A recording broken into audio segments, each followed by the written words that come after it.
At 7 minutes before 3 o'clock, the Talk of Sioux Falls 1140 KSOO. Rick No will be down at the Washington Pavilion. Glen Campbell is performing here 2 nights in a row with the South Dakota Symphony. I really enjoy playing with symphonies, and I'm sure the South Dakota Symphony is probably the cream of the crop of musicians in South Dakota in the orchestra. But you got to be pretty dadgum good and be able to read very well to play with a symphony.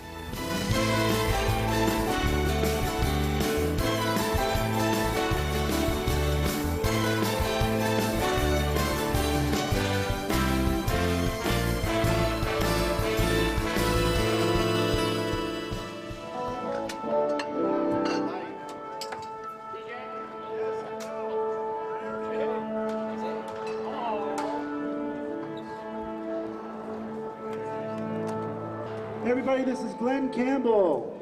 For those who don't know, Glen Campbell. Thank you. It's nice to be here. Of course, it's nice to be anywhere.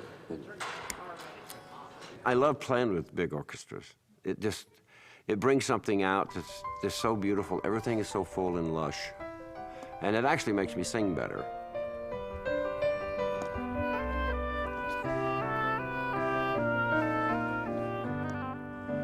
See her how she flies, golden sails across the sky. One of the things about Glen, he can sing anywhere, standing up, laying down. I remember we were doing the basic album. He was trying different techniques of singing, and I come in one day into the control booth, and there's Glen laying down in what appeared to be a coffin-like box. And he was thinking that he could sing really good on his back. I've never seen anybody lay down in what looked like a coffin and start singing, but he did it great. The moon can be so cold. It's been a wonderful experience to be with somebody like Glen Campbell. I can't imagine being with any other artist that is, to me, is as high up in the echelon of singing and playing as Glen Campbell.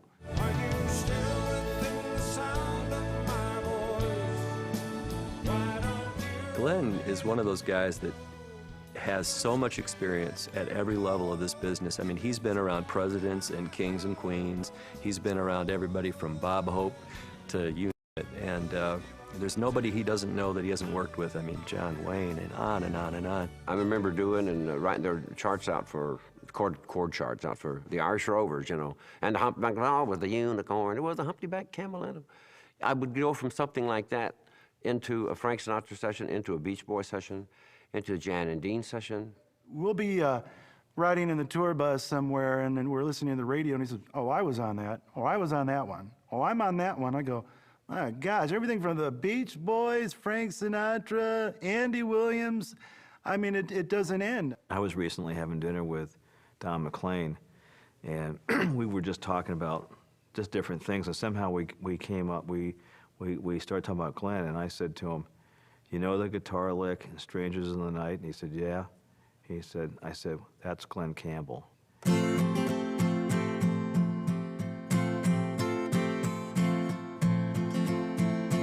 That's what I played on that record. I played the melody along with him.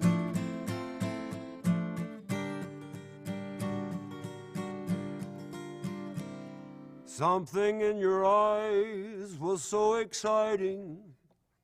Dean Martin was probably the most fun to work with. Well, the Beach Boys, they were always a lot of fun because there was always a lot of arguing going on. Now that part goes like this, you know.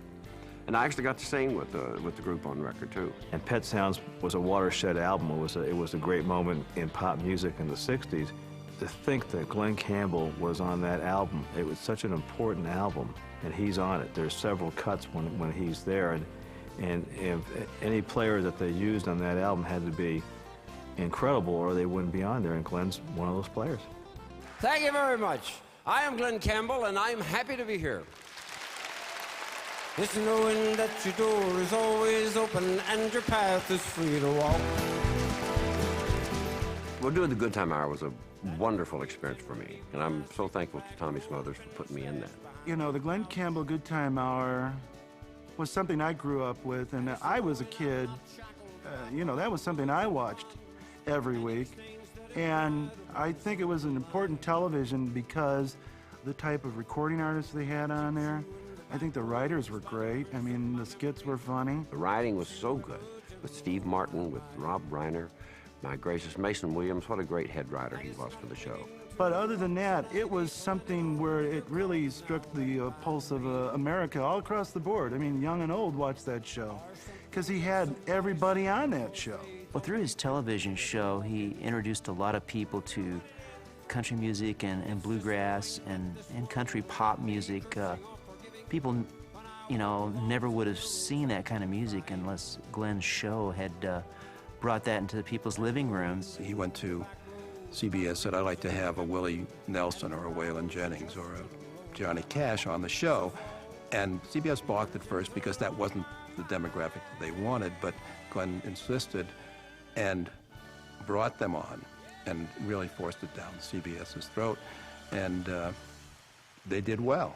I had Don Ho as a guest on the Goodtime Hour, and Don gave me a 45 record. He said, I didn't have any luck with this. Maybe you'd like it. It's a Jimmy Webb song.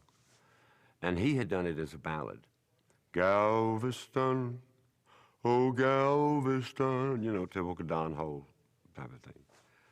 Well, when I didn't think too much of it until I wrote the lyrics out, and I said, oh, it was such a song for the times.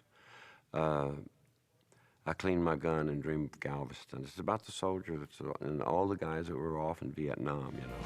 Galveston, oh Galveston, I am so afraid of dying. Jimmy actually wrote the song about the Spanish-American War.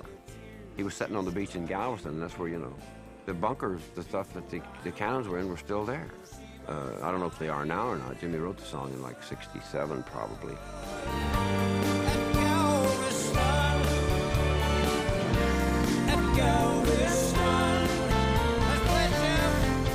In my heart and my mind and my taste, I go back to the Jimmy Webb songs.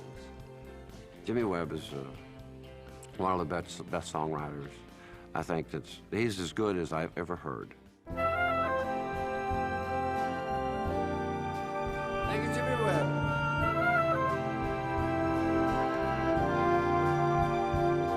By the time I get to Phoenix, she'll be rising. The way Glen interprets songs, especially Jimmy Webb songs, he is the master interpreter of Jimmy Webb songs.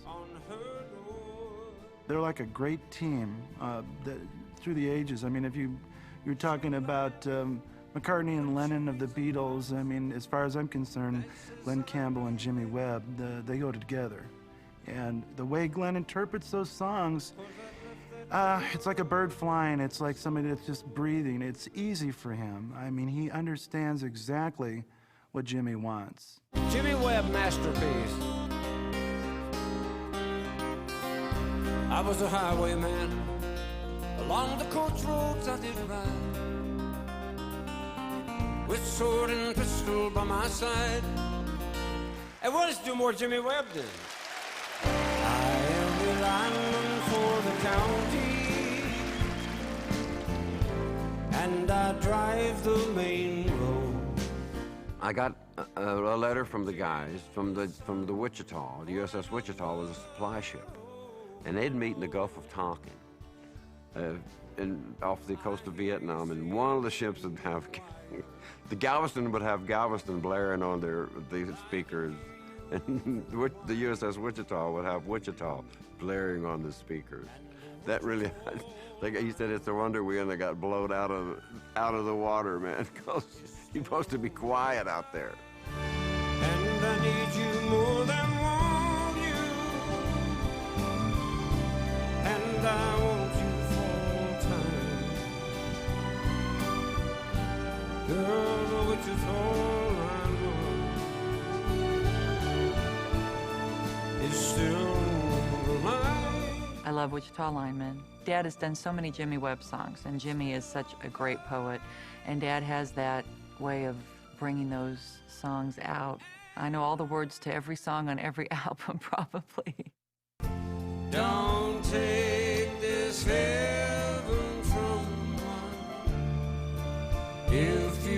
must cling to someone now and forever.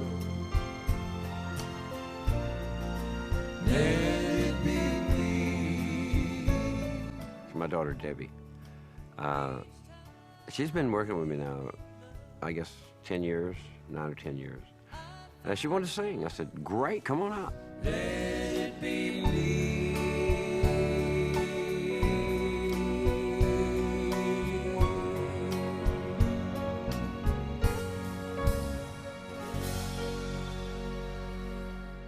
I didn't really have any musical interest. Well, maybe I did, but I was too busy raising kids, being a mom, and all that. And then in 1987, Dad was doing the fair in Phoenix, and I said, "Can I sing with you?" And he goes, "Sure." And I don't think I was expecting for him to say sure. So then I did, and I've just been kind of singing with him ever since. She takes care of me like I was her kid. It's amazing. And I do take care of him, you know. I went in and woke him up at 11:30 today and said, "Okay, it's time to get up. We've got an hour, and they're coming to get us. What do you want to eat?" And then I'll go in my room and I'll order his food for him. And then if he needs anything ironed, I'll iron it. And, you know, and I love it. I mean, I love it. That's my dad, you know, and I love him. And if that's not loving me, then all I've got to say, God didn't make the little green apples, and it don't rain in Indianapolis in the summertime. Well, it's pretty evident with Glen and Debbie that there's a lot of love in the family, and these two are enjoying themselves on stage all the time. Debbie started doing this back in the early 90s when we were in Branson, coming out and singing with us, and it went along so well that she's become a permanent fixture in the show. People love seeing her come out. They really enjoy what she brings to the show. And the fun thing is that when these guys get to giving it to each other, it's hilarious. They ad-lib everything they're doing, and it's not like a set thing that somebody wrote. It's just them being themselves. And I think that's the special magic. It's all the love and then the kidding on top of it. It really becomes a whole lot of fun. Having family out on the road with you, and Glen's on the road an awful lot, has made it much more comfortable for him. And he didn't spend that much time with her when she was young because he was always on the road working away from his family, and now he's sort of making up for all that lost time, and they've got a great relationship. It is really, really nice that she's out there. It's good for her and it's good for him. And it's good for all of us because he's got somebody to take care of him. As far as mine and Dad's relationship, we really didn't have one probably until about 6, 7 years ago. I mean, we had one, but not as we know it now, a father and daughter relationship. I don't think Dad really knew how to be a dad, and I didn't know how to be a kid, you know? I mean, we didn't have that opportunity because there's always so many people around.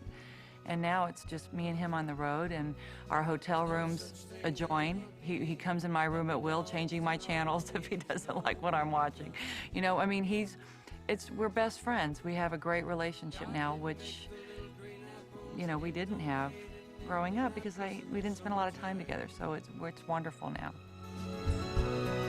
And when myself is feeling low, I think about your face aglow and ease my mind. Glen is a great guy. He's just a great guy. He's a hilarious comedian. Hi, I'm Glen Campbell. He's a funny guy when he gets in. He can do Walter Brennan. Well, of course, you've seen him do Donald Duck. And you have to get kind of far away from him because, you know, the spray. Okay, Glen, go ahead and do it. I'm about 10 feet away, okay? Oh, I got to go down. Very well. I love silly humor. And I quit smoking about 9 years ago, I guess now, because, you see, I heard that people from Arkansas don't inhale, so why smoke? Roger Miller was a dear friend of mine. He'd say things like, you can lead a horse to water, but get him to lay on his back and float, and you got something. He said things like, he said his wife, when he got married, was such a bad cook, a swarm of flies got together and fixed the screen door. Oh, and he does a great impersonation of a bagpipe, he thinks. You know, he'll go, "Hey, watch this, guys." He goes,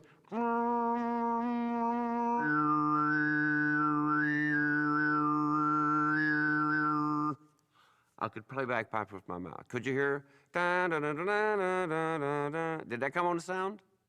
and, you know, I'm sitting there going, yeah, Glen, that sounds like a bagpipe. I learned to do that when I was a kid. when you're raised on the farm, you know, and you don't have electricity, and you don't have an indoor plumbing. You make up things to do. I'm one of 12 kids, and on my dad's side, he had like probably 8 brothers and 4 sisters, and my mom too. Everybody just had a lot of kids. That's probably because there wasn't no electricity, and everybody went to bed early. Because I didn't have electricity when I was a kid down there in Arkansas. We had to watch TV by candlelight. That was a drag, man. He's the epitome of the all-American dream. I mean, to grow up in a small little town in Arkansas, and to go from that town to having your own network show and instantly recognizable hit records, that's an amazing accomplishment. What is the biggest compliment that's ever been given to you? I would say Guitar Player magazine made me the #1 guitar player on their list 1 month, so that was a big compliment. To the music world, I think Dad's greatest contribution is his guitar playing ability. If I really want to get into a good playing mood, I put on Django Reinhardt and Stephen Grappelli, because he just played. You know, he was just a mad player.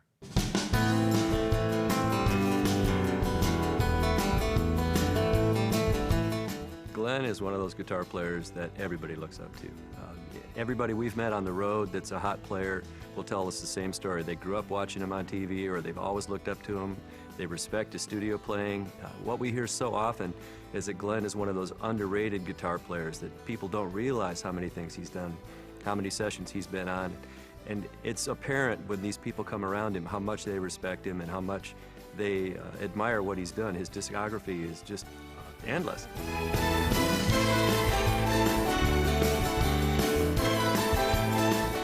And then to get to stand on stage with him night after night and be with this guy has really been a great education for all of us, and myself especially as a guitar player. He's a daily butt whipping.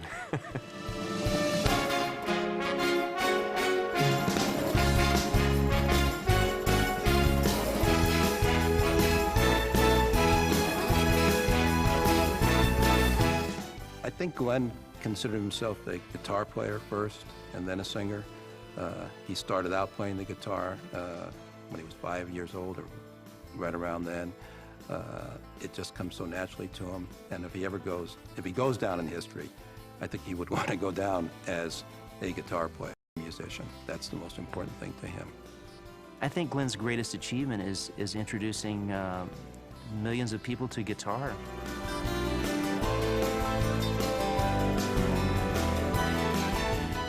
I think that Glen's greatest achievement is being able to sustain a career over almost 40 years and still be as good today as he was the first time I heard him in 1962. I've been very blessed to get to do what I have done. I've got to play with just about every kind of artist and musician in the business. And then being an artist myself, the whole gauntlet has been run. And getting to play with symphonies is just icing on the cake for me.